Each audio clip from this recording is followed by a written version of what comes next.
오늘은 내가 해야 할 일이라는 제목으로 하나님 말씀 전하려고 합니다. 같이 한번 따라해 볼까요? 내가 해야 할 일. 예, 지난주에 설교 제목이 무엇이었죠? 내가 할 수 없는 일? 네, 내가 할 수 있는 일이 지난주 제목이었다면 오늘은 내가 해야 할 일이 무엇일까? 그 제목으로 말씀을 전하려고 합니다.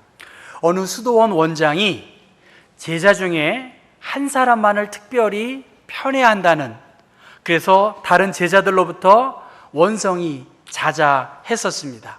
그래서 원장을 찾아와서 선생님, 왜 우리보다 배운 것도 부족하고 또 행동도 느리고 말도 어눌한 저 학생을, 저 제자를 그렇게 사랑하시고 감싸주십니까? 그렇게 불만을 이야기했습니다. 그때 이 원장이 그러면 너희들에게 새 한 마리를 줄 테니까 아무도 보지 않는 곳에서 이 새를 죽이고 그렇게 돌아와라. 그러면 내가 너희들의 그 불평을 들어주겠다.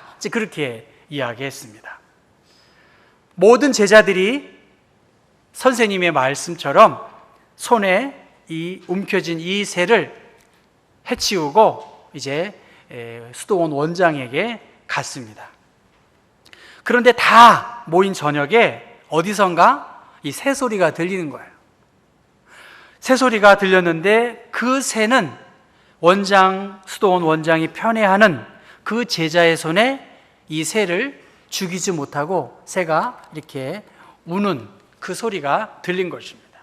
그래서 많은 제자들이 그 원장님의 그 한마디 말도 지키지 못하는 어리석은 사람이라고 이 제자에게 대하여 비웃음을 하기 시작했습니다. 그런데 그때 이 제자가 하는 말이 온종일 이곳저곳을 찾아 헤매고 있었습니다만 아무도 보지 않는 곳은 없었습니다. 내가 어디를 가든지 하나님께서 저를 보고 계셨기 때문에 저는 저 새를 참아 죽일 수 없었습니다. 그렇게 답을 했다는 것입니다. 그 말을 들은 수도원 원장은 빙긋이 웃었고 다른 제자들은 부끄러움 속에서 고개를 떨구었다고 합니다. 아무도 보지 않는 곳, 그러나 하나님은 나를 지켜보고 있다는, 하나님을 두려워하는 마음이 저 수도원의 제자의 마음에 있었다는 것입니다. 내가 어디를 가든지 내가 무엇을 하든지 그것을 하나님이 지켜보고 계신다고 한다면 우리의 삶이 흐트러질 수가 없을 것입니다. 여러분, 사람을 보고 세상의 여러 가지 환경을 볼 때 우울함이 참 많이 있습니다. 우울해요. 저도 좀 이렇게 마음이 우울하더라고요. 그런데 하나님이 내 마음을 보시고 하나님이 내 생각과 중심을 보신다고 할 때 다시 정신을 가다듬을 수밖에 없습니다. 하나님 앞에서 하나님이 나와 함께 하신다, 하나님이 눈동자처럼 나를 지켜보고 계신다는 믿음이 있을 때 우리의 삶과 우리가 드려지는 예배가 다를 수가 없습니다. 내가 해야 할 일이 무엇일까? 또 내가 해야 할 일이, 내가 할 수 있는 일이 무엇일까? 이러한 물음에 대해서 히브리서 13장은 형제 사랑하기를 계속해라. 거창한 하나님을 사랑하는 많은 일이 아니라 하나님을 정말 사랑하면 가까이에 있는 형제를 사랑해라. 그렇게 개인적인 윤리적인 도덕적인 지침에 대하여 성경은 이 히브리서 13장 마지막을 형제 사랑하기를 꾸준하게 지속적으로 계속하는 것, 그것이 하나님 앞에서 하나님이 나와 함께 하시는 그리스도인의 삶의 모습이라고 말하고 있습니다. 그러면서 하나님을 기쁘시게 하는 제사 그리고 축복과 권면으로 히브리서 13장은 마감하고 있습니다. 여러분, 사랑이라고 하는 것, 그것을 관념이나 말로 끝날 것이 아니라 사랑은 구체적이어야 되겠죠. 하나님을 사랑하는 것도 생각과 말로 끝날 것이 아니지 않습니까? 여러분, 하나님을 다 사랑하잖아요. 그런데 영이신 하나님, 보이지 아니하시는 하나님, 그 하나님을 믿는 것도 사실 기적이고 그 하나님을 내가 사랑하는 것 또한 참 쉽지 않은 건데, 여러분 하나님을 어떻게 사랑하겠어요? 여러분 모두 하나님 사랑하시잖아요. 그렇죠? 예, 하나님을 사랑하기 때문에 우리는 이 시간에 모였는데, 하나님을, 영이신 하나님, 그분을 어떻게 사랑하겠어요? 말로만 사랑할까요? 기도를 많이 하면 하나님을 사랑하는 걸까요? 하나님을 정말 기쁘시게 하기 위해서 행해야 할 헌신과 수고와 노력이 있어야 되겠죠. 경복교회를 사랑해요. 말로만은 누가 사랑을 못하겠어요. 헌신이 있어야 되겠고 수고가 동반이 되어야 되겠죠. 저는 아내를 사랑하죠. 하나님을 사랑합니다. 근데 저희 아이들이 딸들이라서 그런지 제가 집에서 별로 움직이지 아니하는 모습을 보면 아이들이 눈치를 막 주는 거예요. 아빠는 엄마를 사랑한다면서 왜 이렇게 가만히 있냐는 거예요. 나는 사랑한다. 난 사랑해, 정말. 근데 아이들은 뭐예요? 왜 아빠가 아무 일도 하지 않냐는 거예요. 아니야, 정말 사랑해. 그래서 한번 설거지를 하면 아이들이 얼굴이 밝아집니다. 여러분, 주님을 사랑하는 것도 그렇고 교회를 사랑하는 것도 그렇고 이웃을 사랑하는 것도 그렇고, 사랑에는 수고가 있어야겠고 사랑에는 헌신이 뒷받침되어야 할 것입니다. 오늘 형제를 사랑하는 구체적인 예를 13장 2절의 말씀 보면, 손님 대접하기를 어떻게 하래요? 잊지 말아라. 손님 대접하기를 잊지 말라고 했고, 세번역 성경에는 나그네를 대접하기를 소홀하게 하지 말아라. 나그네가 뭡니까? 낯선 사람이에요. 낯선 사람. 나와 관계없는 낯선 사람을 대접하고 그것을 소홀히 여기지 말아라. 소자, 지극히 작은 자에게 냉수 한 그릇을 준 그것을 하나님은 기억하시겠다고 말씀하신 것처럼, 손 대접하기를 힘쓰는 것, 그것은 로마서 12장 13절에도 말씀하고 있습니다. 그러면서 13장 2절 말씀 보면, 손님 대접하기를 잊지 말라. 이로써 부지 중에 천사들을 대접한 이들이 있었느니라. 그가 누굴까요? 예? 아브라함. 또 누가일까요? 아브라함.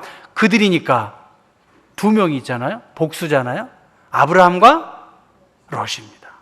아브라함이 세 명의 낯선 사람이 자기 집 앞에 있을 때, 롯도 두 명의 사람이 그 집 앞에 있을 때 아주 환대한 그러한 내용이 창세기 18장과 19장에 나오고, 그 아브라함과 롯의 환대를 통해서 하나님께서 롯을, 그 두 딸을 그 위기 가운데 구해준 것을 성경은 기록하고 있습니다.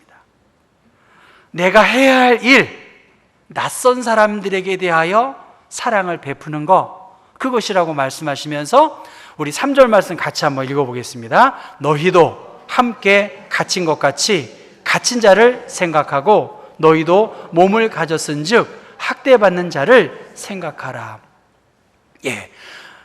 로마 시대에, 지금 네로 황제가 통치하던 그 시대에 신앙의 이유로, 하나님을 믿는다는 이유로 박해받고 고난받고 감시받았던 경험을 갖고 있었기 때문에 너희도 함께 갇힌 것, 그러한 경험을 갖고 있었지 않느냐, 그런 두려움 속에 있었지 않았느냐. 바로 갇힌 자들, 학대받는 자를 생각하고 그들에게 더 구체적인 사랑을 베풀어라. 그것이 너희들이 하나님을 사랑하는 구체적인 행동이라고, 해야 할 일이라고 성경은 말씀하십니다. 그 다음 13장 4절 말씀 우리가 같이 한번 더 읽어볼까요? 모든 사람은 결혼을 귀히 여기고 침소를 더럽히지 않게 하라. 음행하는 자들과 간음하는 자들을 하나님이 심판하시리라. 5절 말씀, 돈을 사랑하지 말고 있는 바를 족한 줄로 알라. 그가 친히 말씀하시기를 내가 결코 너희를 버리지 아니하고 너희를 떠나지 아니하리라 하셨느니라.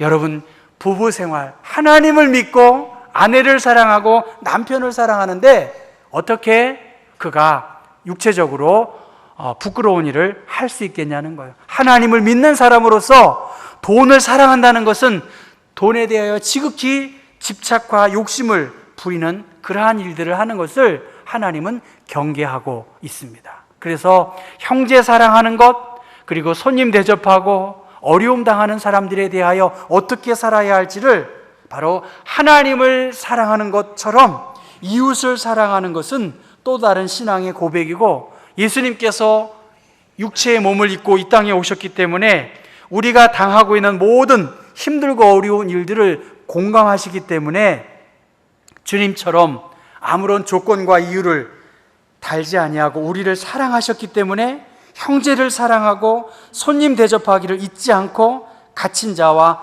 학대받는 자를 생각하고 돌보는 것, 그것이 우리가 해야 할 예수 믿는 사람의 일이라고 말씀하고 있습니다. 그러면서 두 번째로 말씀 보면 7절 말씀입니다. 한번 7절 말씀을 같이 읽어보겠습니다. 하나님의 말씀을 너희에게 일러주고 너희를 인도하던 자들을 생각하며 그들의 행실의 결말을 주의하여 보고 그들의 믿음을 본받으라. 우리가 해야 할 일들, 비록 이 나에게 하나님의 말씀을 가르쳐준 설교자와 교사들은 이 땅에 없지만 너희를 인도하던 자들을 생각하고 그들의 행실의 결말을 주의하여 보고 그들의 믿음을 본받으라고 말씀했습니다.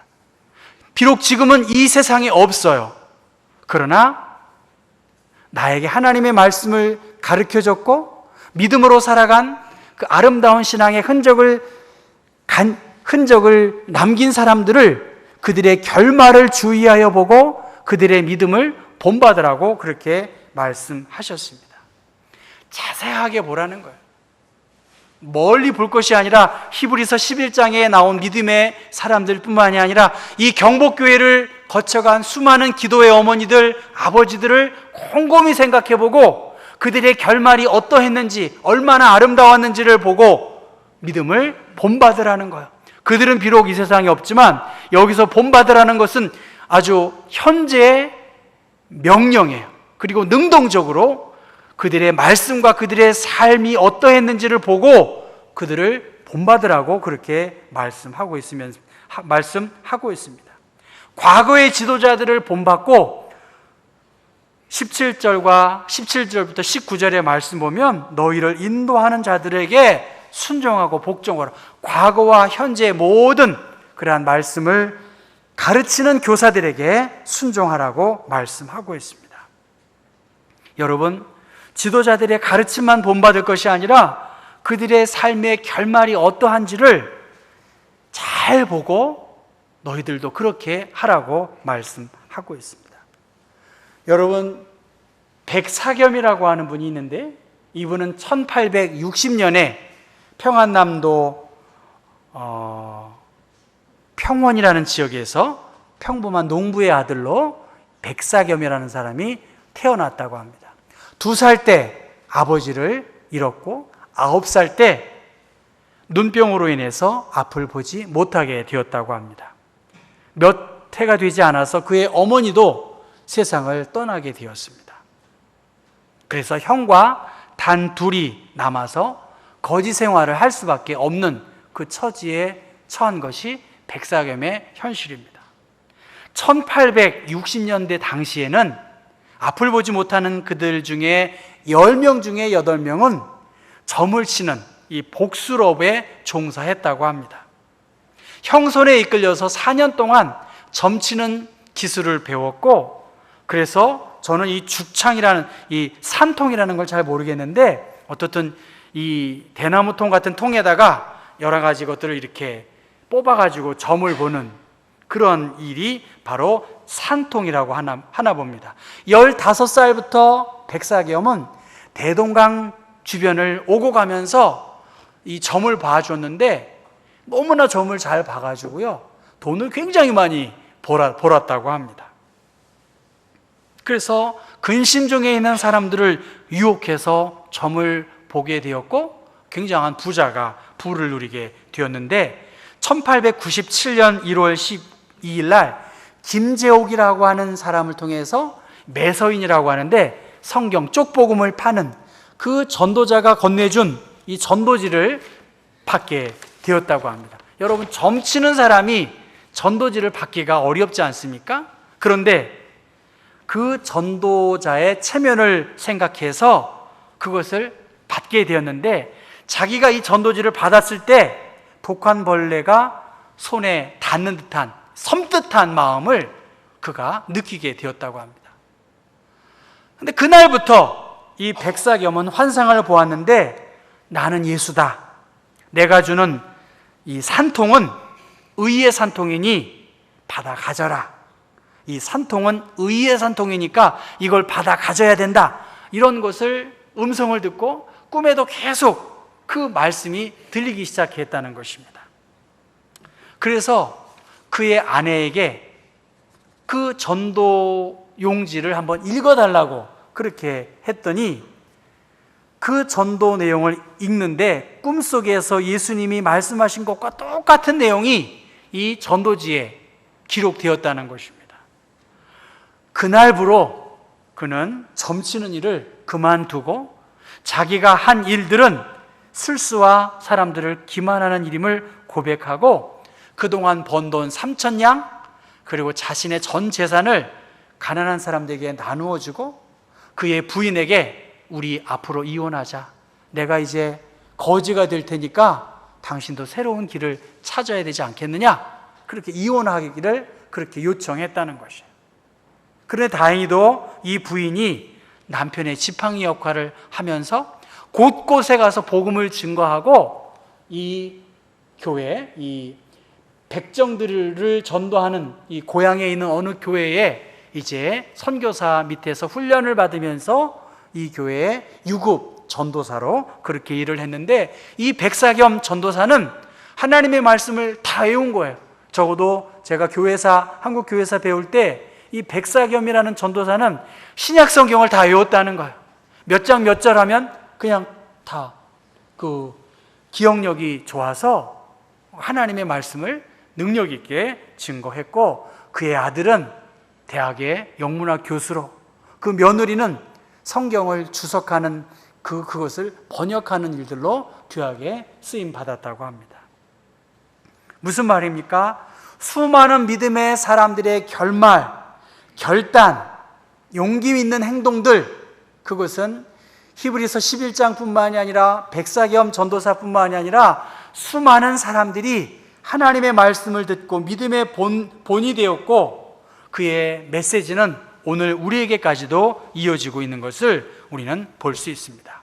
말씀을 전하는 사람이 그 말씀의 실천자가 되고 있는지 아닌지, 그가 진짜인지 가짜인지 히브리서 13장 7절의 말씀, 너희를 인도하는 자들을 생각하고 그들의 행실의 결말을 주의해서 보라고 말씀하십니다.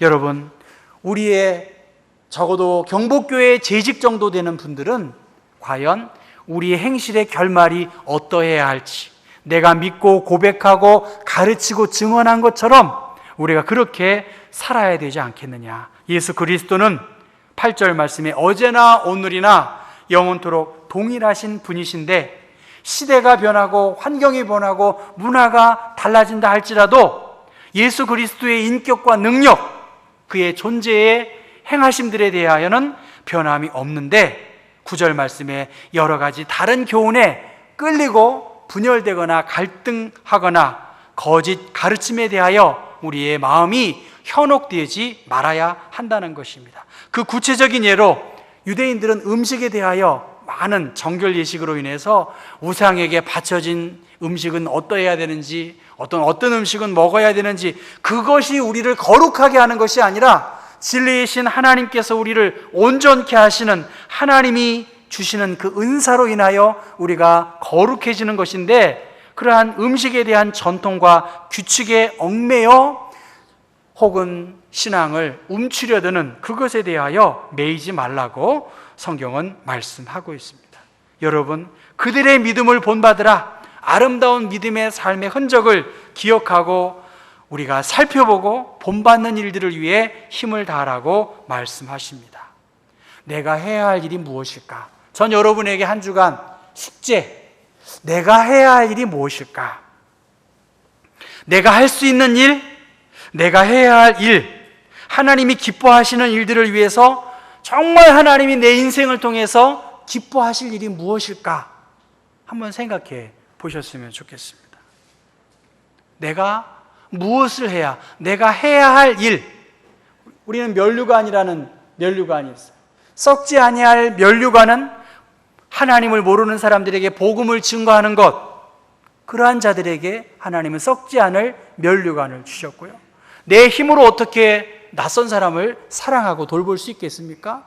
하나님의 성령님을 은혜로 우리가 충만히 받아 누리고 살아가야 이 모든 것이 가능한 일입니다. 너희 모든 일을 사랑으로 행하라. 우리 안에 그리스도의 사랑, 그것으로 충만해야 할 것입니다.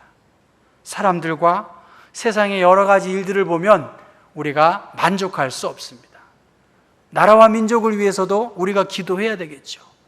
여러분, 대한민국이 얼마나 수많은 외세의 침입을 받고 있지 않습니까? 여러분이 북한이라면 핵 포기하겠습니까? 진짜로 여러분 여쭤보겠어요. 여러분이 김정은이면 핵 포기하겠어요? 쉽지 않은 일 아닙니까? 상식적으로 봐도 이 4대 강국, 북한이 어떻게 하죠? 중국이 저러지요, 러시아가 저러지요, 일본이 저러지요, 미국이 저러지요. 여러분, 대한민국의 미래가 얼마나 어렵습니까? 이 4대 강국과 남북과의 관계 속에서 내가 해야 할 일이 뭐예요? 무엇이 애국을 하고 나라를 위하는 일인지 참 쉬운 답이 아니라고 봅니다. 믿는 사람들조차, 우리 안에조차 낯선 사람들에게 대하여 호의를 베풀지 못하는 그러한 현실을 우리가 생각해 보면, 하나님은 우리에게 내가 해야 할 일이 무엇일까? 그 여인을 통해서 여러분 생각해 보십시오. 1860년대에 점치는 사람에게 전도지를 주는 게 쉽겠어요? 어렵겠어요? 그렇잖아요. 결코 쉬운 일이 아니었을 거예요. 그러나 성령께서 그 마음속에 은혜를 주셨기 때문에 백사겸에게 전도지를 나눠준 것처럼, 오늘 내가 해야 할 일은 그때와 오늘 현실에 비추어서 결코 쉬운 일이 아닐 것입니다.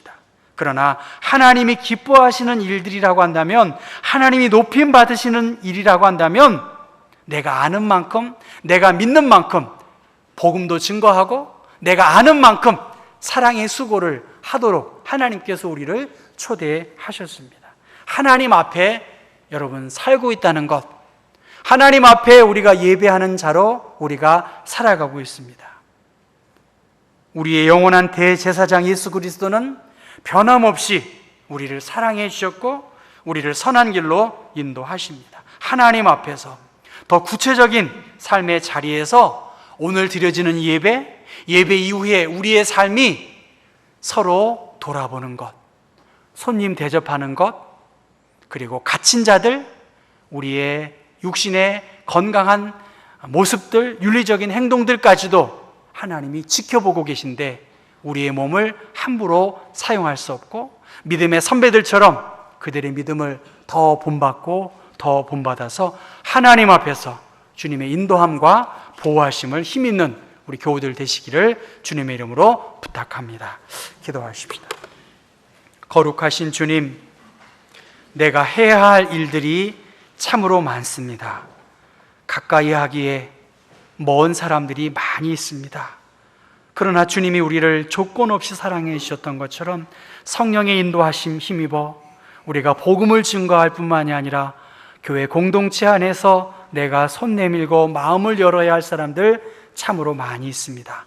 경복교회의 믿음에 귀한 사람들, 그들의 행실의 결말을 우리가 주의 깊게 바라보게 하시고 그들의 믿음을 우리가 본받아 우리 또한 어제나 오늘이나 변함없이 우리를 사랑하시는 그 예수 그리스도를 높이고 증거하는 일들을 위해 내가 해야 할 거룩한 부담을 가지고 하나님 앞에서 이 행함을 통하여 수고와 헌신을 통하여 주님께 영광 돌리는 우리 온 교우들 되게 도와주옵소서. 이 나라, 이 민족, 우리가 많은 경제적인 부요함을 누리고 있지만 4대 강국 그 사이에 남북의 긴장 관계 속에서 무엇이 애국을 하는 일이고 무엇이 예수를 잘 믿는 그리스도인됨의 모습인지를 우리가 더 깊이 생각하며 나라를 사랑하고 하나님을 더 사랑하는 구체적인 헌신과 수고가 우리의 삶에서 드러나게 하여 주옵소서. 예수 그리스도의 이름 받들어 기도합니다. 아멘.